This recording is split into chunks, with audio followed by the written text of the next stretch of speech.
Ajit web TV ਦੇਖ ਰਹੇ ਦਰਸ਼ਕਾਂ ਨੂੰ ਮਨਪ੍ਰੀਤ ਸਿੰਘ ਬੱਧਨੀ ਕਲਾਂ ਵੱਲੋਂ ਪਿਆਰ ਭਰੀ ਸਤਿ ਸ੍ਰੀ ਅਕਾਲ। ਯੂਕੇ ਤੋਂ ਤਾਜ਼ਾ ਹਾਲਾਤ ਰਿਪੋਰਟ ਲੈ ਕੇ ਤੁਹਾਡੇ ਰੂਬਰੂ ਹੋਏ ਹਾਂ। ਯੂਕੇ ਸਰਕਾਰ ਵੱਲੋਂ ਧਾਰਮਿਕ ਸਥਾਨ ਅੱਜ ਖੋਲ੍ਹ ਦਿੱਤੇ ਗਏ ਹਨ। ਭਾਵੇਂ ਕਿ ਸਰਕਾਰ ਵੱਲੋਂ ਇਸ ਦਾ ਐਲਾਨ 15 ਜੂਨ ਤੋਂ ਕੀਤਾ ਗਿਆ ਸੀ ਕਿ 15 ਜੂਨ ਤੋਂ ਯੂਕੇ ਦੇ ਧਾਰਮਿਕ ਸਥਾਨ ਖੋਲ੍ਹੇ ਜਾਣਗੇ ਤੇ ਨਾਲ ਹੀ ਜਿਹੜੀਆਂ ਗੈਰ ਜ਼ਰੂਰੀ ਵਸਤੂਆਂ ਵਾਲੀਆਂ ਜਿਹੜੀਆਂ ਉਹ ਦੁਕਾਨਾਂ ਖੋਲ੍ਹ ਦਿੱਤੀਆਂ ਜਾਣਗੀਆਂ। ਲੇਕਿਨ ਸਰਕਾਰ ਨੇ ਧਾਰਮਿਕ ਸਥਾਨਾਂ ਨੂੰ 15 ਦੀ ਬਜਾਏ 13 ਜੂਨ ਤੋਂ ਜਿਹੜਾ ਉਹ ਖੋਲ੍ਹ ਦਿੱਤਾ ਗਿਆ। ਬਹੁਤ ਸਾਰੇ ਗੁਰੂ ਘਰ ਪਹਿਲਾਂ ਹੀ ਇਸ ਦੀ ਤਿਆਰੀ ਵਿੱਚ ਸਨ, ਲੇਕਿਨ ਕੁਝ ਗੁਰੂ ਘਰਾਂ ਨੇ ਇਸ ਸੰਬੰਧੀ ਕਿਹਾ ਕਿ ਸੰਗਤਾਂ ਦੀ ਆਮਦ ਜਿਹੜੀ ਆ ਉਹ ਅੱਜ ਤੋਂ ਸ਼ੁਰੂ ਜ਼ਰੂਰ ਹੋਈ ਹੈ, ਲੇਕਿਨ ਉਨੀ ਸੰਗਤਾਂ ਦੀ ਗਿਣਤੀ ਨਹੀਂ ਅੱਜ ਵੇਖਣ ਨੂੰ ਮਿਲੀ, ਕਿਉਂਕਿ ਬਹੁਤ ਸਾਰੀਆਂ ਸੰਗਤਾਂ ਨੂੰ ਇਹੀ ਭੁਲੇਖਾ ਸੀ ਕਿ ਜਿਹੜੀ ਇਹ ਧਾਰਮਿਕ ਸਥਾਨ ਖੋਲ੍ਹਣ ਦੀ ਜਿਹੜੀ ਤਰੀਕ ਹੈ ਉਹ 15 ਜਿਹੜੀ ਹੈ ਉਹ ਸਰਕਾਰ ਵੱਲੋਂ ਹੋਵੇਗੀ। ਲੇਕਿਨ ਜਿਹੜੇ ਸਰਕਾਰ ਵੱਲੋਂ ਦਿਸ਼ਾ ਨਿਰਦੇਸ਼ ਜਾਰੀ ਕੀਤੇ ਗਏ ਨੇ ਉਹਨਾਂ ਦੇ ਉੱਤੇ ਜਿਹੜੀ ਇਹ ਤਾਰੀਖ ਜਿਹੜੀ ਆ ਉਹ 13 ਦਰਜ ਜਿਹੜੀ ਉਹ ਕੀਤੀ ਗਈ ਸੀ। ਯੂਕੇ ਦੇ ਸ਼੍ਰੀ ਗੁਰੂ ਸਿੰਘ ਸਭਾ ਸਾਊਥ ਹਾਲ ਦੇ ਪ੍ਰਬੰਧਕਾਂ ਨਾਲ ਜਦੋਂ ਗੱਲ ਕੀਤੀ ਤੇ ਉਹਨਾਂ ਨੇ ਦੱਸਿਆ ਕਿ ਸੰਗਤ ਅੱਜ ਸਵੇਰ ਤੋਂ ਹੀ ਜਿਹੜੀ ਆ ਉਹ ਥੋੜੀ ਜਿਹੜੀ ਆ ਉਹ ਆਉਣੀ ਸ਼ੁਰੂ ਹੋ ਗਈ ਹੈ। ਇਸੇ ਤਰ੍ਹਾਂ ਹੀ ਗੁਰੂ ਨਾਨਕ ਗੁਰਦੁਆਰਾ ਗਰੇਵਜ਼ੈਂਡ ਦੇ ਪ੍ਰਬੰਧਕਾਂ ਨਾਲ ਜਦੋਂ ਗੱਲ ਕੀਤੀ ਤਾਂ ਉਹਨਾਂ ਨੇ ਦੱਸਿਆ ਕਿ ਹਜੇ ਸੰਗਤਾਂ ਦੇ ਲਈ ਗੁਰੂ ਘਰ ਨੂੰ ਜਿਹੜਾ ਉਹ ਖੋਲ੍ਹਿਆ ਨਹੀਂ ਗਿਆ, ਲੇਕਿਨ ਗੁਰੂ ਘਰ ਸੰਗਤਾਂ ਦੇ ਲਈ ਖੋਲ੍ਹਣ ਦੇ ਲਈ ਸਰਕਾਰ ਵੱਲੋਂ ਜਾਰੀ ਕੀਤੇ ਗਏ ਦਿਸ਼ਾ ਨਿਰਦੇਸ਼ਾਂ ਤਹਿਤ ਪੂਰੀ ਜਿਹੜੀ ਆ ਉਹ ਤਿਆਰੀ ਕੀਤੀ ਗਈ ਹੈ। ਤੇ ਇਸ ਦੇ ਨਾਲ ਹੀ ਗੁਰੂ ਨਾਨਕ ਗੁਰਦੁਆਰਾ ਸਮੈਦਕ ਦੇ ਨਾਲ ਜਦੋਂ ਅਸੀਂ ਗੱਲਬਾਤ ਕੀਤੀ ਤਾਂ ਉਹਨਾਂ ਨੇ ਵੀ ਦੱਸਿਆ ਕਿ ਇਹ ਜਿਹੜੀ ਗੁਰੂ ਘਰ ਜਿਹੜਾ ਉਹ ਸੰਗਤਾਂ ਦੇ ਦਰਸ਼ਨਾਂ ਦੇ ਲਈ ਸੰਗਰਾਂਦ ਵਾਲੇ ਦਿਨ ਜਾਣੀ ਕਿ 14 ਜੂਨ ਤੋਂ ਜਿਹੜਾ ਉਹ ਖੋਲ੍ਹ ਦਿੱਤਾ ਜਾਵੇਗਾ ਤੇ ਸੰਗਤਾਂ 14 ਜੂਨ ਤੋਂ ਜਾਣੀ ਕਿ ਅੱਜ ਤੋਂ ਦਰਸ਼ਨ ਦਿਦਾਰੇ ਜਿਹੜੇ ਆ ਉਹ ਕਰ ਸਕਣਗੀਆਂ। ਲੇਕਿਨ ਇਹਨਾਂ ਗੁਰਦੁਆਰਿਆਂ ਦੇ ਦਰਸ਼ਨਾਂ ਦੇ ਮੌਕੇ ਸੰਗਤਾਂ ਨੂੰ ਸਰਕਾਰ ਵੱਲੋਂ ਤੇ ਸਿਹਤ ਵਿਭਾਗ ਵੱਲੋਂ ਜਾਰੀ ਕੀਤੇ ਗਏ ਦਿਸ਼ਾ ਨਿਰਦੇਸ਼ਾਂ ਦੀ ਪਾਲਣਾ ਕਰਨੀ ਹੋਵੇਗੀ ਤੇ ਅਸੀਂ ਚਾਹੁੰਦੇ ਹਾਂ ਕਿ ਇਹ ਦਿਸ਼ਾ ਨਿਰਦੇਸ਼ਾਂ ਦੇ ਉੱਤੇ ਇੱਕ ਜਿਹੜੀ ਵਿਸ਼ੇਸ਼ ਵੀਡੀਓ ਜਿਹੜੀ ਅਸੀਂ ਜਿਹੜੀ ਤਿਆਰ ਹੋਈ ਹੈ ਤੇ ਅਸੀਂ ਸੰਗਤਾਂ ਨੂੰ ਜ਼ਰੂਰ ਦਿਖਾਉਣਾ ਚਾਹਾਂਗੇ ਕਿ ਸੰਗਤਾਂ ਗੁਰੂ ਘਰ ਦੇ ਵਿੱਚ ਕਿਸ ਤਰ੍ਹਾਂ ਜਾਣਗੀਆਂ, ਕਿਉਂਕਿ ਇੱਕ ਸਾਈਡ ਤੋਂ ਜਾਣਾ ਤੇ ਦੂਸਰੀ ਸਾਈਡ ਤੋਂ ਬਾਹਰ ਆਉਣਾ ਤੇ ਇਸ ਦੇ ਨਾਲ ਹੀ ਸੰਗਤਾਂ ਮੱਥਾ ਟੇਕਣ ਵੇਲੇ ਸੋਸ਼ਲ ਡਿਸਟੈਂਸ ਨੂੰ ਕਿਸ ਤਰ੍ਹਾਂ ਉੱਤੇ ਮੇਨਟੇਨ ਰੱਖਣਾ, ਹੱਥਾਂ ਦੀ ਸਫਾਈ ਕਿਸ ਤਰ੍ਹਾਂ ਕਰਨੀ ਹੈ, ਸਿਰ ਢੱਕਣ ਵਾਲੇ ਜਿਹੜੇ ਰੁਮਾਲ ਉਹਨਾਂ ਦੀ ਵਰਤੋਂ ਕਿਸ ਤਰ੍ਹਾਂ ਕਰਨੀ ਹੈ, ਕਿਉਂਕਿ ਬਹੁਤ ਸਾਰੇ ਗੁਰੂ ਘਰਾਂ ਨੇ ਰੁਮਾਲ ਦੇ ਵਰਤੋਂ ਦੇ ਲਈ ਜਿਹੜੇ ਉਹ ਵਿਸ਼ੇਸ਼ ਜਿਹੜੀਆਂ ਟੋਕਰੀਆਂ ਲਗਾਈਆਂ ਗਈਆਂ, ਇੱਕ ਨਵਿਆਂ ਵਾਸਤੇ ਤੇ ਦੂਸਰੇ ਪੁਰਾਣੇ ਜਿਹੜੇ ਆ ਉਹ ਉਹਨਾਂ ਨੂੰ ਰੱਖਣ ਦੇ ਲਈ, ਤਾਂ ਕਿ ਜਿਹੜਾ ਪੁਰਾਣਾ ਯੂਜ਼ ਹੋਇਆ ਕੋਈ ਵੀ ਜਿਹੜਾ ਉਹ ਪਰਨਾ ਜਿਹੜਾ ਉਸ ਨੂੰ ਦੁਬਾਰਾ ਜਿਹੜਾ ਉਹ ਨਾ ਵਰਤਿਆ ਜਾਵੇ। ਇਸ ਦੇ ਨਾਲ ਹੀ ਸੰਗਤਾਂ ਦੇ ਹੱਥ ਸਾਫ਼ ਕਰਨ ਲਈ ਸੈਨੀਟਾਈਜ਼ਰ ਜਿਹੜੇ ਆ ਉਹ ਲਗਾਏ ਗਏ ਨੇ ਤੇ ਇਸ ਦੇ ਨਾਲ ਹੀ ਗੁਰੂ ਘਰ ਵਿੱਚ ਜਿਹੜਾ ਹਜੇ ਸੰਗਤਾਂ ਜਿਹੜੀਆਂ ਨਿੱਜੀ ਅਰਦਾਸ ਜਿਹੜੀ ਆ ਉੱਥੇ ਜਾ ਕੇ ਕਰ ਸਕਦੇ ਆ। ਜੇ ਲਿਫਟ ਦੀ ਵਰਤੋਂ ਕਰਨੀ ਹੈ ਤੇ ਲਿਫਟ ਦੇ ਵਿੱਚ ਇੱਕ ਪਰਿਵਾਰ ਦੇ ਮੈਂਬਰ ਹੀ ਜਿਹੜੇ ਆ ਉਹ ਜਾ ਸਕਦੇ ਆ, ਦੋ ਪਰਿਵਾਰਾਂ ਦੇ ਲੋਕ ਜਿਹੜੇ ਆਪਸ ਵਿੱਚ ਲਿਫਟ ਦੀ ਵਰਤੋਂ ਨਹੀਂ ਕਰ ਸਕਦੇ। ਇਸੇ ਤਰ੍ਹਾਂ ਹੀ ਕੁਝ ਗੁਰੂ ਘਰਾਂ ਵੱਲੋਂ ਜਿਹੜੇ ਆ ਥਰਮਾਮੀਟਰ ਜਿਹੜੇ ਆ ਉਹ ਕੋਡਲੈਸ ਜਿਹੜੇ ਥਰਮਾਮੀਟਰ ਆ ਉਹਨਾਂ ਦੀ ਜਿਹੜੀਆਂ ਉਹ ਸੇਵਾਵਾਂ ਵੀ ਕੀਤੀਆਂ ਜਾਣਗੀਆਂ। ਸੰਗਤਾਂ ਦੇ ਆਉਣ ਤੇ ਉਹਨਾਂ ਦਾ ਟੈਂਪਰੇਚਰ ਜਿਹੜਾ ਚੈੱਕ ਕੀਤਾ ਜਾਵੇਗਾ। ਇਹ ਵੀ ਨੋਟਸ ਜੇ ਲੱਗ ਗਿਆ ਕਿ ਜੇ ਤੁਸੀਂ ਠੀਕ ਫੀਲ ਨਹੀਂ ਕਰਦੇ, ਜੇ ਤੁਸੀਂ ਬਿਮਾਰ ਮਹਿਸੂਸ ਕਰਦੇ ਹੋ ਜਾਂ ਤੁਸੀਂ ਖੰਘ ਆ ਰਹੀ ਹੈ ਤੁਹਾਨੂੰ ਜਾਂ ਕੋਈ ਹੋਰ ਇਸ ਤਰ੍ਹਾਂ ਦੀ ਕੋਈ ਪ੍ਰੋਬਲਮ ਆ ਤਾਂ ਤੁਸੀਂ ਗੁਰੂ ਘਰ ਨਾ ਆਵੋ। ਇਸ ਦੇ ਸੰਗਤਾਂ ਨੂੰ ਜਿਹੜਾ ਸਪਸ਼ਟ ਸ਼ਬਦਾਂ ਵਿੱਚ ਲਿਖ ਕੇ ਜਿਹੜਾ ਉਹ ਗੁਰੂ ਘਰਾਂ ਦੇ ਬਾਹਰ ਜਿਹੜਾ ਲਗਾਇਆ ਗਿਆ ਤੇ ਅਸੀਂ ਚਾਹਾਂਗੇ ਕਿ ਅਜੀਤ ਦੇ ਦਰਸ਼ਕ ਇਸ ਵੀਡੀਓ ਨੂੰ ਜ਼ਰੂਰ ਦੇਖਣ ਕਿ ਗੁਰੂ ਘਰਾਂ ਦੇ ਵਿੱਚ ਜਾਣ ਵੇਲੇ ਜਿਹੜੇ ਉਹ ਕਿਸ ਤਰ੍ਹਾਂ ਦਾ ਖਿਆਲ ਰੱਖਣ ਤੇ ਕਿਸ ਤਰ੍ਹਾਂ ਜੇ ਗੁਰੂ ਘਰਾਂ ਵੱਲੋਂ ਜਿਹੜੀ ਆ ਤਿਆਰੀ ਜਿਹੜੀ ਕੀਤੀ ਗਈ ਹੈ। ਵਾਹਿਗੁਰੂ ਜੀ ਕਾ ਖਾਲਸਾ, ਵਾਹਿਗੁਰੂ ਜੀ ਕੀ ਫਤਿਹ।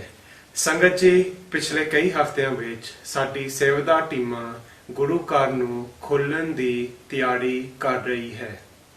ਸੰਗਤ ਜੀ, ਤੁਹਾਨੂੰ ਬੇਨਤੀ ਹੈ ਕਿ ਤੁਸੀਂ ਗੁਰੂ ਘਰ ਦੇ ਗਾਈਡਲਾਈਨ ਜ਼ਰੂਰ ਫੋਲੋ ਕਰੋ। ਸੰਗਤ ਜੀ, ਜੇਕਰ ਤੁਸੀਂ ਜਾਂ ਤੁਹਾਡੇ ਪਰਿਵਾਰ ਦਾ ਕੋਈ ਵੀ ਮੈਂਬਰ ਨੂੰ ਕੋਵਿਡ-19 ਦੇ ਹੋਣ ਦਾ ਸ਼ੱਕ ਹੈ, ਆਪ ਜੀ NHS ਦੀ ਗਾਈਡਲਾਈਨ ਨੂੰ ਫੋਲੋ ਕਰਨ ਦੀ ਕਿਰਪਾਲਤਾ ਕਰੋ ਜੀ।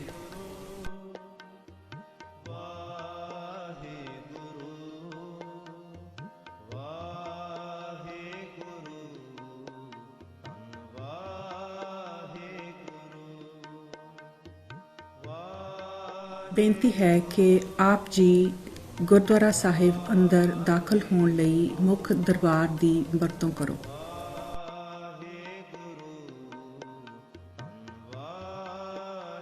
ਗੁਰਦੁਆਰਾ ਸਾਹਿਬ ਅੰਦਰ ਹਰ ਸਮੇਂ ਮਾਸਕ ਪਹਿਨ ਕੇ ਰੱਖੋ ਜੀ।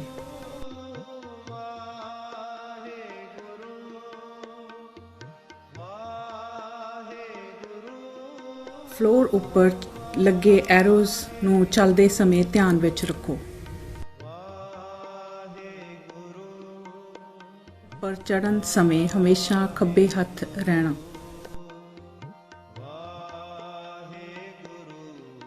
ਲਿਫਟ ਦੀ ਵਰਤੋਂ ਕੇਵਲ ਇੱਕ ਪਰਿਵਾਰ ਦੇ ਮੈਂਬਰ ਹੀ ਇੱਕ ਸਮੇਂ ਕਰ ਸਕਦੇ ਹਨ।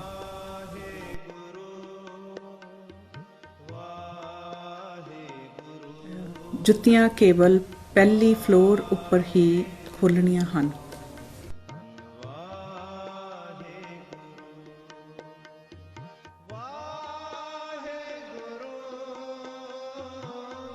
ਸਿਰ ਤੇ ਲੈਣ ਵਾਲੇ ਰੁਮਾਲ ਸਾਫ਼ ਟੋਕਰੀ ਵਿੱਚੋਂ ਹੀ ਲੈ ਕੇ ਵਰਤੋ ਜੀ।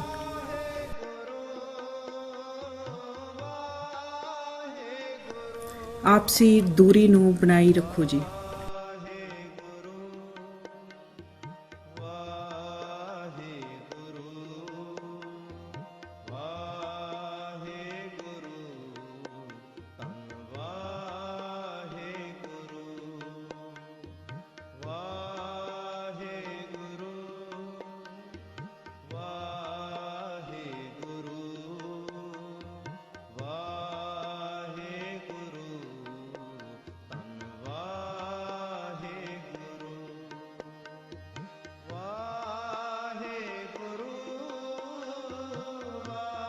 ਦੀਵਾਨ ਹਾਲ ਚੋਂ ਬਾਹਰ ਜਾਣ ਲਈ ਸਾਈਡ ਵਾਲੀਆਂ ਦਰਵਾਜ਼ੇ ਹੀ ਵਰਤੋ ਜੀ।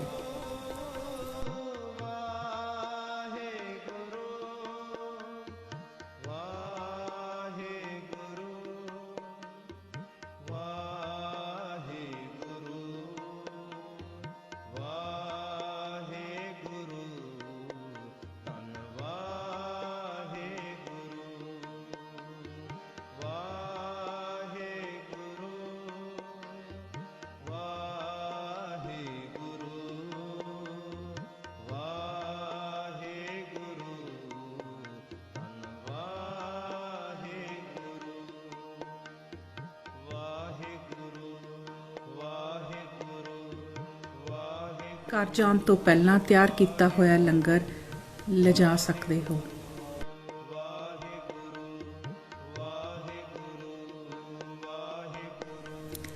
ਸਿਰ ਉੱਪਰ ਵਰਤੇ ਗਏ ਰੁਮਾਲ ਧੋਣ ਵਾਲੀ ਟੋਕਰੀ ਵਿੱਚ ਹੀ ਰੱਖੋ ਜੀ। ਦੱਸੇ ਹੋਏ ਦਰਵਾਜ਼ੇ ਤੋਂ ਹੀ ਬਾਹਰ ਜਾਓ।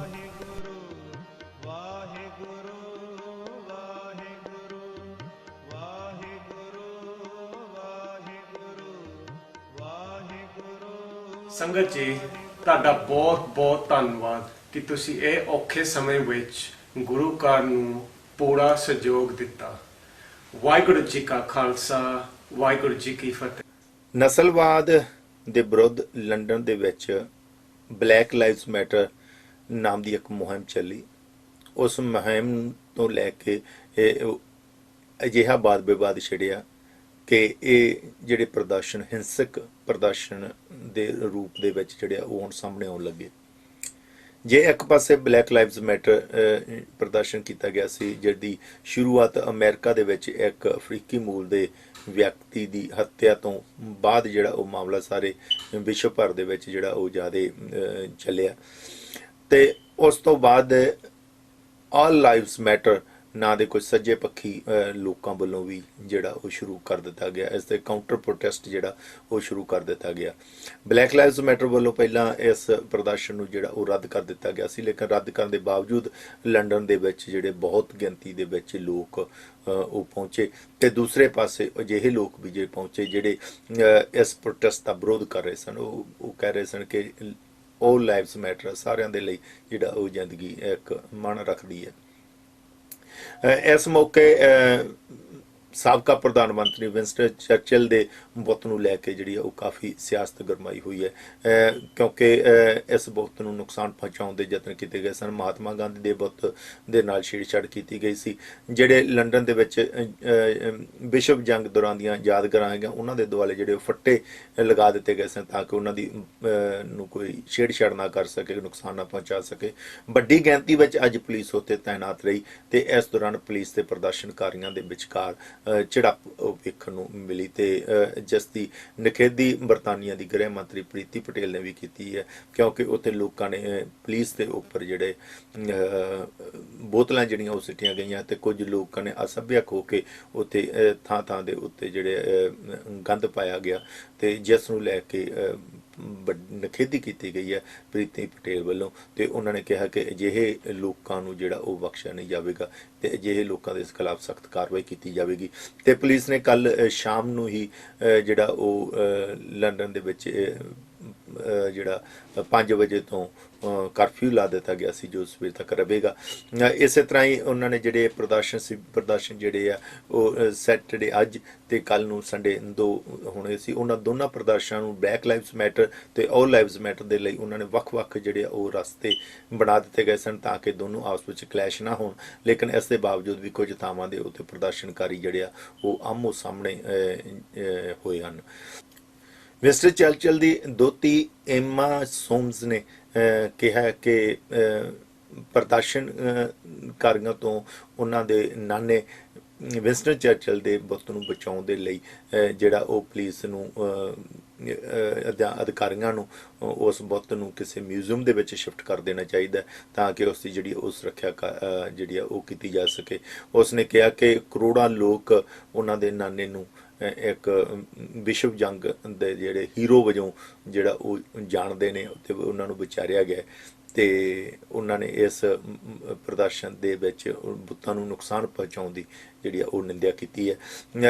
ਇਸ ਪ੍ਰਦਰਸ਼ਨ ਦੇ ਦੌਰਾਨ ਯੂਕੇ ਦੇ ਵਿੱਚ ਜੇ ਦੇਖਿਆ ਜਾਵੇ ਤਾਂ 200 ਦੇ ਕਰੀਬ ਜਿਹੜੇ ਪ੍ਰਦਰਸ਼ਨ ਹੋਏ ਹਨ ਤੇ 130 ਦੇ ਕਰੀਬ ਲੋਕਾਂ ਨੂੰ ਪੁਲਿਸ ਵੱਲੋਂ ਗ੍ਰਿਫਤਾਰ ਕੀਤਾ ਗਿਆ ਤੇ ਜਿਹੜੀਆਂ ਕੱਲ ਤੱਕ ਜਿਹੜੀਆਂ ਖਬਰਾਂ ਸੀ ਉਸ ਦੇ ਮੁਤਾਬਕ ਘੱਟੋ ਘੱਟ 65 ਪੁਲਿਸ ਅਧਿਕਾਰੀ ਵੀ ਜਿਹੜੇ ਆ ਉਹ ਹੁਣ ਤੱਕ ਜਿਹੜੇ ਉਹ ਫੱਟੜ ਹੋ ਚੁੱਕੇ ਆ ਤੇ ਅੱਜ ਦੇ ਜਿਹੜੇ ਆ ਕਾਫੀ ਇਸ ਮੌਕੇ ਜਿਹੜੀ ਆ ਉਹ ਤੋੜ-ਫੋੜ ਜਿਹੜੀ ਉਹ ਕੀਤੀ ਗਈ ਆ ਪ੍ਰਦਰਸ਼ਨਕਾਰੀਆਂ ਵੱਲੋਂ ਤੇ ਸਰਕਾਰ ਵੱਲੋਂ ਜਿਹੜੇ ਪ੍ਰਦਰਸ਼ਨ ਉਹਨਾਂ ਦੀ ਉਹਨੂੰ ਹਿੰਸਕ ਰੂਪ ਦੇਣ ਦੀ ਜਿਹੜੀ ਆ ਉਹ ਨਿਖੇਧੀ ਕੀਤੀ ਗਈ ਹੈ। ਕੋਰੋਨਾ ਵਾਇਰਸ ਦੇ ਮਾਮਲੇ ਵਿਸ਼ਵ ਭਰ ਦੇ ਵਿੱਚ ਜਿਹੜੇ ਆ ਉਹ ਕਾਫੀ ਚਿੰਤਾਜਨਕ ਬਣਦੇ ਜਾ ਰਹੇ ਨੇ ਕਿਉਂਕਿ ਪ੍ਰਭਾਵਿਤ ਮਾਮਲਿਆਂ ਦੇ ਵਿੱਚ ਅਮਰੀਕਾ ਸਭ ਤੋਂ ਜ਼ਿਆਦਾ ਆ। ਉੱਥੇ 21,16,922 ਦੇ ਕਰੀਬ ਜਿਹੜੇ ਆ ਉਹ ਮਾਮਲੇ ਹਨ। ਇਸੇ ਤਰ੍ਹਾਂ ਬ੍ਰਾਜ਼ੀਲ ਦੂਜੇ ਨੰਬਰ ਤੇ 8,29,902 ਮਾਮਲੇ ਨੇ। ਉੱਥੇ ਰਸ਼ੀਆ ਵਿੱਚ 5,11,423 ਮਾਮਲੇ ਆ। ਲੇਕਿਨ ਇਸ ਤੋਂ ਅੱਗੇ ਜਿਹੜਾ ਉਹ ਯੂਕੇ ਦਾ ਨੰਬਰ ਆਉਂਦਾ ਸੀ ਲੇਕਿਨ ਅੱਜ ਦੇ ਜਿਹੜੇ ਅੰਕੜੇ ਆ ਉਸ ਦੇ ਮੁਤਾਬਕ ਭਾਰਤ ਨੇ ਯੂਕੇ ਨੂੰ ਪਿੱਛੇ ਜਿਹੜਾ ਉਹ ਛੱਡ ਦਿੱਤਾ ਤੇ ਭਾਰਤ ਦੇ ਕੁੱਲ ਪ੍ਰਭਾਵਿਤ ਮਾਮਲੇ ਜਿਹੜੇ ਹੁਣ ਤੱਕ 3,08,993 ਜਿਹੜੇ ਸਾਹਮਣੇ ਆ ਚੁੱਕੇ ਆ ਜਦ ਕਿ ਯੂਕੇ ਦੇ ਜਿਹੜੇ ਪ੍ਰਭਾਵਿਤ ਮਾਮਲੇ ਹੁਣ ਤੱਕ 2,94,375 ਜਿਹੜਾ ਉਹ ਸਾਹਮਣੇ ਆਏ ਆ ਤੇ ਇਸ ਕਰਕੇ ਭਾਰਤ ਜਿਹੜਾ ਹੁਣ ਥੋੜਾ ਜਿਹਾ ਚਿੰਤਾ ਵਾਲੀ ਸਥਿਤੀ ਦੇ ਵੱਲ ਨੂੰ ਵਧਦਾ ਜਾ ਰਿਹਾ। ਲੇਕਿਨ ਜੇ ਕੁੱਲ ਅੱਜ ਦੀਆਂ ਮੌਤਾਂ ਦੇਖੀਆਂ ਜਾਣ ਯੂਕੇ ਦੇ ਵਿੱਚ 181 ਕੋਵਿਡ-19 ਨਾਲ ਪ੍ਰਭਾਵਿਤ ਮਰੀਜ਼ਾਂ ਦੀਆਂ ਮੌਤਾਂ ਹੋਈਆਂ। ਮੌਤਾਂ ਦਾ ਜਿਹੜਾ ਕੁੱਲ ਅੰਕੜਾ ਉਹ 41,862 ਤੱਕ ਪਹੁੰਚ ਗਿਆ। ਬੀਤੇ ਕੱਲ 1,88,794 ਲੋਕਾਂ ਦੇ ਕੋਵਿਡ-19 ਟੈਸਟ ਕੀਤੇ ਗਏ ਨੇ ਤੇ 1425 ਜਿਹੜੇ ਆ ਉਹ ਨਵੇਂ ਮਾਮਲੇ ਸਾਹਮਣੇ ਆਏ ਹਨ ਬੀਤੇ 24 ਘੰਟਿਆਂ ਵਿੱਚ। ਯੂਕੇ ਦੇ ਸ਼ਹਿਰ ਮਾਨਚੈਸਟਰ ਦੇ ਵਿੱਚ ਇੱਕ ਵਿਅਕਤੀ 5 ਘੰਟੇ ਟ੍ਰੇਨ ਦੇ ਵਿੱਚ ਮ੍ਰਿਤਕ। ਯੂਕੇ ਦੇ ਸ਼ਹਿਰ ਮਾਨਚੈਸਟਰ ਵਿੱਚ ਇੱਕ ਵਿਅਕਤੀ ਦੀ ਲਾਸ਼ 5 ਘੰਟੇ ਹੀ ਟ੍ਰੇਨ ਦੇ ਵਿੱਚ ਪਈ ਰਹੀ। 60 ਸਾਲਾ ਵਿਅਕਤੀ ਮਾਨਚੈਸਟਰ ਪਿਕਡਿਲੀ ਤੋਂ ਟ੍ਰੇਨ ਦੇ ਵਿੱਚ ਸਵਾਰ ਹੋਇਆ। ਕੁਝ ਸਮੇਂ ਬਾਅਦ ਹੀ ਦਿਲ ਦਾ ਦੌਰਾ ਪੈਣ ਦੇ ਨਾਲ ਉਸ ਦੀ ਮੌਤ ਹੋ ਗਈ। ਉਸ ਵਿਅਕਤੀ ਨੇ 8 ਮਿੰਟ ਬਾਅਦ ਆਉਣ ਵਾਲੇ ਸਟੇਸ਼ਨ ਸਟੋਕਪੋਰਟ ਤੇ ਉਤਰਨਾ ਸੀ ਲੇਕਿਨ ਉਸ ਦੀ ਲਾਸ਼ 250 ਮੀਲ ਦੂਰ ਬਰਾਊਨ ਮਾਊਥ ਤੋਂ ਜਾ ਕੇ ਉਸ ਵੇਲੇ ਪ੍ਰਾਪਤ ਹੋਈ ਜਦੋਂ ਟ੍ਰੇਨ ਦੀ ਸਫਾਈ ਕਰਮਚਾਰੀ ਸਫਾਈ ਕਰ ਰਹੇ ਸਨ। ਟ੍ਰੇਨਾਂ ਦੇ ਵਿੱਚ ਇਸ ਵਕਤ ਜਿਹੜੇ ਲੋਕਾਂ ਦੀਆਂ ਟਿਕਟਾਂ ਚੈੱਕ ਕਰਨ ਵਾਲੇ ਚੈਕਰ ਜਿਹੜੇ ਆ ਉਹ ਨਹੀਂ ਚੜ੍ਹਦੇ। ਕਿਸੇ ਨੂੰ ਕੋਈ ਪ੍ਰੋਬਲਮ ਹੋਵੇ ਜਿਹੇ ਕਰੋਨਾ ਵਾਇਰਸ ਤੋਂ ਦੇ ਕਾਰਨ ਜਿਹੜੇ ਆ ਉਹ ਜਿਹੜੇ ਅਧਿਕਾਰੀ ਟ੍ਰੇਨ ਦੇ ਵਿੱਚ ਸਫ਼ਰ ਨਹੀਂ ਕਰਦੇ, ਉਹ ਲੋਕਾਂ ਨਾਲ ਸਿੱਧਾ 1 to 1 ਜਿਹੜਾ ਉਹ ਕੰਟੈਕਟ ਨਹੀਂ ਹੈ ਉਹਨਾਂ ਦਾ। ਇਸ ਕਰਕੇ ਜਿਹੜੇ ਕਿ ਦੱਸਿਆ ਜਾ ਰਿਹਾ ਕਿ ਉਕਤ ਵਿਅਕਤੀ ਦੀ ਲਾਸ਼ ਜਿਹੜੀ ਆ ਉਹ 5 ਘੰਟੇ ਹੀ ਜਿਹੜੀ ਆ ਉਹ ਟ੍ਰੇਨ ਦੇ ਵਿੱਚ ਉਵੇਂ ਚੱਲਦੀ ਰਹੀ ਸਟੇਸ਼ਨਾਂ ਤੇ ਅਖੀਰ ਦੇ ਵਿੱਚ ਸਫਾਈ ਕਰਮਚਾਰੀਆਂ ਨੂੰ ਜਿਹੜਾ ਮਿਲੀ ਹੈ। ਬ੍ਰਿਟਿਸ਼ ਟਰਾਂਸਪੋਰਟ ਪੁਲਿਸ ਵੱਲੋਂ ਕਿਹਾ ਗਿਆ ਕਿ ਉਹ ਉਕਤ ਮਾਮਲੇ ਦੀ ਜਿਹੜੀ ਆ ਉਹ ਜਾਂਚ ਕਰ ਰਹੇ ਹਨ। ਬਰਤਾਨੀਆ ਦੀ ਮਹਾਰਾਣੀ ਐਲਿਜ਼ਾਬੈਥ ਦਾ 94ਵਾਂ ਜਨਮ ਦਿਨ ਅੱਜ ਵਿੰਡਸਰ ਕਾਸਲ ਦੇ ਵਿੱਚ ਮਨਾਇਆ ਗਿਆ। ਮਹਾਰਾਣੀ ਆਪਣੇ ਪਤੀ ਫਿਲਿਪ ਦੇ ਨਾਲ ਵਿੰਡਸਰ ਕਾਸਲ ਵਿੱਚ ਇਕਾਂਤਵਾਸ ਦੇ ਵਿੱਚ ਹਨ, ਕਿਉਂਕਿ ਯੂਕੇ ਦੇ ਨਿਯਮਾਂ ਅਨੁਸਾਰ 70 ਸਾਲ ਤੋਂ ਜ਼ਿਆਦਾ ਉਮਰ ਦੇ ਵਿਅਕਤੀ ਨੂੰ ਆਪਣੇ ਹੀ ਘਰਾਂ ਦੇ ਵਿੱਚ ਇਕਾਂਤਵਾਸ ਦੇ ਵਿੱਚ ਰਹਿਣ ਦੇ ਸਰਕਾਰ ਵੱਲੋਂ ਦਿਸ਼ਾ ਨਿਰਦੇਸ਼ ਜਿਹੜੇ ਆ ਉਹ ਜਾਰੀ ਕੀਤੇ ਗਏ ਨੇ। ਮਹਾਰਾਣੀ ਦੇ ਜਨਮ ਦਿਨ ਦੇ ਮੌਕੇ ਅਕਸਰ ਹੀ ਲੰਡਨ ਦੇ ਵਿੱਚ ਜਿਹੜੀ ਆ ਉਹ ਵਿਸ਼ੇਸ਼ ਪਰੇਡ ਆਯੋਜਿਤ ਕੀਤੀ ਜਾਂਦੀ ਹੈ, ਲੇਕਿਨ ਇਸ ਵਾਰ ਲੰਡਨ ਦੇ ਵਿੱਚ ਜਿਹੜੀ ਆ ਕੋਈ ਵੀ ਪਰੇਡ ਅਜਿਹੀ ਜਿਹੜੀ ਆ ਆਯੋਜਿਤ ਨਹੀਂ ਕੀਤੀ ਗਈ। ਇਹ ਉਹਨਾਂ ਦੇ 64 ਸਾਲਾ ਸ਼ਾਸਨ ਕਾਲ ਦੇ ਵਿੱਚ ਦੂਜੀ ਵਾਰ ਹੈ ਕਿ ਲੰਡਨ ਦੇ ਵਿੱਚ ਅਜਿਹੀ ਪਰੇਡ ਦਾ ਜਿਹੜਾ ਉਹ ਜਿਹੜਾ ਆਯੋਜਨ ਨਹੀਂ ਹੋ ਸਕਿਆ। ਇਸ ਤੋਂ ਪਹਿਲਾਂ 1955 ਦੇ ਵਿੱਚ ਉਸ ਵੇਲੇ ਮਹਾਰਾਣੀ ਦਾ ਜਿਹੜਾ ਜਨਮ ਦੇ ਪਰੇਡ ਜਿਹੜੀ ਉਹ ਨਹੀਂ ਹੋ ਸਕੀ ਸੀ, ਜਦੋਂ ਕਿ ਰੇਲਵੇ ਦੀ ਇੱਕ ਬਹੁਤ ਵੱਡੀ ਸਟ੍ਰਾਈਕ ਹੋਈ ਸੀ। ਅੱਜ ਵਿੰਡਸਰ ਕਾਸਲ ਦੇ ਵਿੱਚ 1st ਬਟਾਲੀਅਨ ਵੈਲਿਸ਼ ਗਾਰਡ ਵੱਲੋਂ ਸ਼ਾਹੀ ਪਰੇਡ ਦੇ ਵਿੱਚ ਜਿਹੜਾ ਉਹਨਾਂ ਦੇ ਫੌਜੀ ਅਧਿਕਾਰੀਆਂ ਵੱਲੋਂ ਹਿੱਸਾ ਲਿਆ ਗਿਆ ਤੇ ਮਹਾਰਾਣੀ ਨੂੰ ਜਿਹੜੇ ਉਹ ਸਲਾਮੀ ਭੇਂਟ ਕੀਤੀ ਗਈ। ਮਹਾਰਾਣੀ ਐਲਿਜ਼ਾਬੈਥ ਦਾ ਜਨਮ ਸਾਲ ਦੇ ਵਿੱਚ 2 ਵਾਰ ਮਨਾਇਆ ਜਾਂਦਾ ਹੈ, ਜਦ ਕਿ ਉਹਨਾਂ ਦਾ ਜਿਹੜਾ ਜਨਮ ਦਿਨ ਹੈ ਉਹ ਅਪ੍ਰੈਲ ਦੇ ਵਿੱਚ ਹੈ, ਲੇਕਿਨ ਅਪ੍ਰੈਲ ਦੇ ਵਿੱਚ ਜਿਹੜਾ ਉਹ ਪਰਿਵਾਰਕ ਪੱਧਰ ਤੇ ਮਨਾਇਆ ਜਾਂਦਾ ਹੈ ਤੇ ਸਰਕਾਰੀ ਤੌਰ ਦੇ ਉੱਤੇ ਉਹਨਾਂ ਦਾ ਜਿਹੜਾ ਜਨਮ ਦਿਨ ਆ ਉਹ ਜੂਨ ਦੇ ਦੂਜੇ ਹਫ਼ਤੇ ਦੇ ਸ਼ਨੀਚਰਵਾਰ ਨੂੰ ਮਨਾਇਆ ਜਾਂਦਾ ਹੈ। ਤੇ ਅੱਜ ਵਿੰਡਸਰ ਕਾਸਲ ਦੇ ਵਿੱਚ ਮਹਾਰਾਣੀ ਨੂੰ ਦੇ ਜਨਮ ਦਿਨ ਨੂੰ ਲੈ ਕੇ ਜਿਹੜੀਆਂ ਉਹ ਖੂਬ ਰੌਣਕਾਂ ਜਿਹੜੀਆਂ ਉਹ ਲੱਗੀਆਂ ਹੋਈਆਂ ਸਨ। ਯੂਕੇ ਵਿੱਚ ਲੋਕ ਹੱਕਾਂ ਲਈ ਸੰਘਰਸ਼ ਕਰਨ ਵਾਲੇ ਡਾਕਟਰ PV ਸਿੰਘ ਜੌਲ ਦੀ ਕੱਲ ਸਵੇਰੇ ਅਚਾਨਕ ਮੌਤ ਹੋ ਗਈ। ਉਹ ਬੀਤੇ ਕਈ ਮਹੀਨਿਆਂ ਤੋਂ ਬਿਮਾਰ ਸਨ। 78 ਵਰ੍ਹਿਆਂ ਦੇ ਡਾਕਟਰ PV ਸਿੰਘ ਜੌਲ ਜਲੰਧਰ ਜ਼ਿਲ੍ਹੇ ਦੇ ਕੁੱਕੜ ਪਿੰਡ ਦੇ ਨਾਲ ਸੰਬੰਧ ਰੱਖਦੇ ਸਨ ਅਤੇ ਉਹ 1967 ਦੇ ਕਰੀਬ ਯੂਕੇ ਵਿੱਚ ਆਪਣੇ ਪਰਿਵਾਰ ਸਮੇਤ ਜਿਹੜਾ ਉਹ ਰੋਜੀ ਰੋਟੀ ਦੇ ਲਈ ਇੱਥੇ ਪਹੁੰਚੇ। ਡਾਕਟਰ PV ਸਿੰਘ ਜੌਲ ਇੰਡੀਅਨ ਵਰਕਰਜ਼ ਐਸੋਸੀਏਸ਼ਨ ਯੂਕੇ ਦੇ ਮੀਤ ਪ੍ਰਧਾਨ ਰਹੇ ਤੇ ਇਸ ਮੌਕੇ ਉਹ ਸ਼੍ਰੀ ਗੁਰੂ ਸਿੰਘ ਸਭਾ ਸਾਊਥ ਹਾਲ ਦੇ ਟਰਸਟੀ ਸਨ।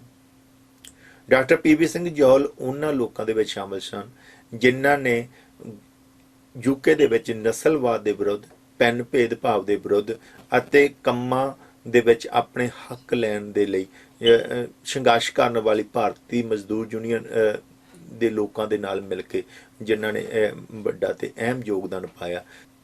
ਲਾਕਡਾਊਨ ਦੌਰਾਨ ਲੋੜਵੰਦਾਂ ਦੀ ਮਦਦ ਕਰਨ ਵਾਲੇ, ਬਜ਼ੁਰਗਾਂ ਦੀ ਮਦਦ ਕਰਨ ਵਾਲੇ, ਭਾਰਤੀ ਵਿਦਿਆਰਥੀਆਂ ਦੀ ਮਦਦ ਕਰਨ ਵਾਲੇ ਚਰਨ ਕਮਲ ਸਿੰਘ ਸੇਖੋਂ ਨੂੰ ਬਰਤਾਨੀਆ ਦੇ ਵਾਤਾਵਰਣ ਵਿਭਾਗ ਵੱਲੋਂ ਈਸਟ ਐਂਗਲੀਆ ਲਾਕਡਾਊਨ ਹੀਰੋ ਪੁਰਸਕਾਰ ਦੇ ਨਾਲ ਸਨਮਾਨਿਤ ਕੀਤਾ ਗਿਆ।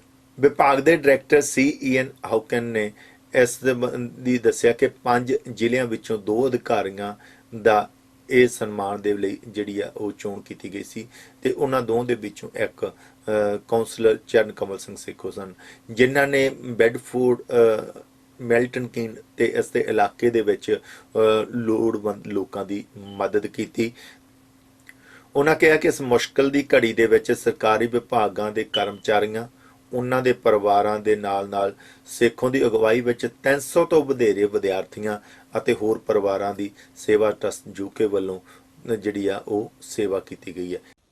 ਸਭ ਤੋਂ ਪਹਿਲਾਂ ਮੈਂ ਧੰਨਵਾਦ ਕਰਨਾ ਚਾਹੁੰਦਾ ਜੋ ਇਹ ਜੱਜਿੰਗ ਪੈਨਲ ਆ, 13 ਮੈਂਬਰੀ ਇੰਡੀਪੈਂਡੈਂਟ ਜੱਜਿੰਗ ਪੈਨਲ ਜਿਨ੍ਹਾਂ ਨੇ ਇਹ ਅਵਾਰਡ ਦੀ ਸਿਲੈਕਸ਼ਨ ਕੀਤੀ ਆ। ਔਰ ਨਾਲ ਹੀ ਧੰਨਵਾਦ ਕਰਦਾ ਮੈਂ ਇਨਵਾਇਰਨਮੈਂਟ ਏਜੰਸੀ ਦਾ ਜੋ ਕਿ ਈਸਟ ਆਫ ਐਂਗਲੀਆ ਏਰੀਆ ਕਵਰ ਕਰਦੀ ਹੈ, ਜੋ ਸਾਡੇ 5 ਕਾਉਂਟੀਜ਼ 5 ਜ਼ਿਲ੍ਹੇ ਨੇ ਇੱਥੇ। ਔਰ ਇਹਨਾਂ 5 ਜ਼ਿਲ੍ਹਿਆਂ ਵਿੱਚੋਂ ਉਹਨਾਂ ਨੇ 2 ਇਹ ਜੋ ਸਟਾਫ ਮੈਂਬਰ ਨੇ ਸਾਡੇ ਇਨਵਾਇਰਨਮੈਂਟ ਏਜੰਸੀ ਦੇ, ਉਹਨਾਂ 2 ਮੈਂਬਰਾਂ ਨੂੰ ਚੁਣਿਆ ਇਹ ਅਵਾਰਡ ਦੇਣ ਲਈ। ਔਰ ਇਹ ਮੈਂ ਸਮਝਦਾ ਕਿ ਮੈਂ ਇਕੱਲਾ ਹੀ ਇਸ ਅਵਾਰਡ ਦਾ ਹੱਕਦਾਰ ਨਹੀਂ, ਜੋ ਸਾਡੀ ਸਮੁੱਚੀ ਸੇਵਾ ਟਰੱਸਟ ਦੀ ਟੀਮ ਹੈ, ਜੋ ਪਿਛਲੇ ਤਕਰੀਬਨ 2-2.5 ਮਹੀਨਿਆਂ ਤੋਂ, ਜਦੋਂ ਤੋਂ UK ਲੋਕਡਾਊਨ ਅਨਾਊਂਸ ਹੋਇਆ, ਬਹੁਤ ਹੀ ਨਿਰੰਤਰ ਸੇਵਾ ਸਮੁੱਚੀ ਟੀਮ ਕਰਦੀ ਆ ਰਹੀ ਹੈ, ਜਿਸ ਵਿੱਚ ਅਸੀਂ ਬਹੁਤ ਸਾਰੇ ਸਟੂਡੈਂਟ, ਖਾਸ ਕਰਕੇ ਪੰਜਾਬੀ ਭਾਰਤੀ ਕਮਿਊਨਿਟੀ ਦੇ ਸਟੂਡੈਂਟ, ਉਸ ਤੋਂ ਬਿਨਾਂ ਜੋ ਸਾਡੀਆਂ ਘੱਟ ਗਿਣਤੀਆਂ ਕਮਿਊਨਿਟੀਆਂ ਜਿਸ ਵਿੱਚ black and Asian minority ethnic community ਆ ਰਹੀਆਂ, ਅਸੀਂ ਉਹਨਾਂ ਦੀ ਹੈਲਪ ਕਰ ਰਹੇ ਹਾਂ। ਉਹਨਾਂ ਨੂੰ ਫੂਡ ਸਮੱਗਰੀ ਅਤੇ ਹੋਰ ਜੋ ਲੋੜੀਂਦੀਆਂ ਵਸਤਾਂ ਪ੍ਰੋਵਾਈਡ ਕਰ ਰਹੇ ਹਾਂ ਲੋਕਡਾਊਨ ਦੇ ਦੌਰਾਨ। ਔਰ ਉਸ ਤੋਂ ਬਿਨਾਂ ਜੋ ਇਨਵਾਇਰਨਮੈਂਟ ਏਜੰਸੀ ਦੇ ਸਾਡੇ BAME black Asian minority ethnic staff member ਹਨ, ਉਹਨਾਂ ਦੇ ਪਰਿਵਾਰ ਹਨ, ਉਹਨਾਂ ਨੂੰ ਵੀ ਜਿਸ ਕਿਸਮ ਦੀ ਵੀ ਮਦਦ ਦੀ ਲੋੜ ਸੀ ਅਸੀਂ ਕੀਤੀ ਹੈ। ਔਰ ਮੈਂ ਨਾਲ ਇਹੀ ਕਹਿਣਾ ਚਾਹੁੰਦਾ ਕਿ ਜਦੋਂ ਕੋਈ ਵੀ ਅਵਾਰਡ ਜਾਂ ਰੈਕੋਗਨੀਸ਼ਨ ਮਿਲਦੀ ਆ, ਇਹਦੇ ਨਾਲ ਨਾਲ ਤੁਹਾਡੀ ਜ਼ਿੰਮੇਵਾਰੀ ਅੱਗੇ ਨਾਲੋਂ ਦੁੱਗਣੀ ਤਿੱਗਣੀ ਵੱਧ ਜਾਂਦੀ ਹੈ। ਸੋ ਆਉਣ ਵਾਲੇ ਸਮੇਂ ਵਿੱਚ ਵੀ ਅਸੀਂ ਇਹ ਕੋਸ਼ਿਸ਼ ਕਰਾਂਗੇ ਕਿ ਜੋ ਸੇਵਾ ਅਸੀਂ ਨਿਰੰਤਰ ਲੋਕਡਾਊਨ ਤੋਂ ਬਾਅਦ ਕਰਦੇ ਆ ਰਹੇ ਹਾਂ, ਅਗਾਂਹ ਤੋਂ ਵੀ ਇਹ ਨਿਰੰਤਰ ਸੇਵਾ ਜਾਰੀ ਰੱਖਾਂਗੇ। ਔਰ ਇੱਕ ਵਾਰ ਫਿਰ ਮੈਂ ਸਮੂਹ ਜੱਜਿੰਗ ਪੈਨਲ ਇਨਵਾਇਰਨਮੈਂਟ ਏਜੰਸੀ ਦਾ ਔਰ ਜਿਨ੍ਹਾਂ ਨੇ ਇਹ ਨੋਮੀਨੇਸ਼ਨ ਮੇਰੇ ਨਾਂ ਦੀ ਕੀਤੀ ਹੈ, ਸਾਰਿਆਂ ਦਾ ਮੈਂ ਧੰਨਵਾਦ ਕਰਦਾ। ਔਰ ਸਭ ਤੋਂ ਵੱਡਾ ਧੰਨਵਾਦ ਆ ਧੰਨ ਧੰਨ ਸ਼੍ਰੀ ਗੁਰੂ ਗ੍ਰੰਥ ਸਾਹਿਬ ਜੀ, ਵਾਹਿਗੁਰੂ ਜੀ ਦਾ, ਜਿਨ੍ਹਾਂ ਦੀ ਕਿਰਪਾ ਸਦਕਾ ਅਸੀਂ ਇਹ ਸਮੁੱਚੀ ਸੇਵਾ ਟਰੱਸਟ ਦੀ ਟੀਮ ਸੇਵਾ ਕਰ ਰਹੇ ਹਾਂ। ਔਰ ਅਗਾਂਹ ਤੋਂ ਵੀ ਇਹ ਆਪ ਜੀ ਦੇ ਸਹਿਯੋਗ ਨਾਲ ਇਹ ਅਸੀਂ ਜੋ ਨਿਰੰਤਰ ਸੇਵਾ ਜਾਰੀ ਰੱਖਣ ਦੀ ਪੂਰੀ ਕੋਸ਼ਿਸ਼ ਕਰਾਂਗੇ। ਧੰਨਵਾਦ। ਇਹ ਸੀ ਅੱਜ ਦੀ UK ਦੇ ਤਾਜ਼ਾ ਹਾਲਾਤਾਂ ਦੀ ਅਪਡੇਟ। ਅਜੀਤ ਦੇ ਦਰਸ਼ਕਾਂ ਨੂੰ ਜ਼ਰੂਰ ਕਹਾਂਗਾ ਕਿ ਆਪੋ ਆਪਣੀਆਂ ਸਰਕਾਰਾਂ ਵੱਲੋਂ ਜਾਰੀ ਕੀਤੇ ਗਏ ਦਿਸ਼ਾ ਨਿਰਦੇਸ਼ਾਂ ਦੀ ਜ਼ਰੂਰ ਪਾਲਣਾ ਕਰੋ। ਤੁਹਾਡੀ ਸੁਰੱਖਿਆ ਤੇ ਦੂਜਿਆਂ ਦੀ ਸੁਰੱਖਿਆ ਦੇ ਲਈ ਇਹਨਾਂ ਨਿਯਮਾਂ ਦੀ ਪਾਲਣਾ ਕਰਨੀ ਜਿਹੜੀ ਆ ਉਹ ਬਹੁਤ ਜ਼ਰੂਰੀ ਹੈ। ਹੁਣ ਦਿਓ ਮਨਪ੍ਰੀਤ ਸਿੰਘ ਬਦਨੀ ਕਲਾਂ ਨੂੰ ਇਜਾਜ਼ਤ, ਤੇ ਤੁਸੀਂ ਵੇਖਦੇ ਰਹੋ ਅਜੀਤ ਵੈਬ TV। ਧੰਨਵਾਦ।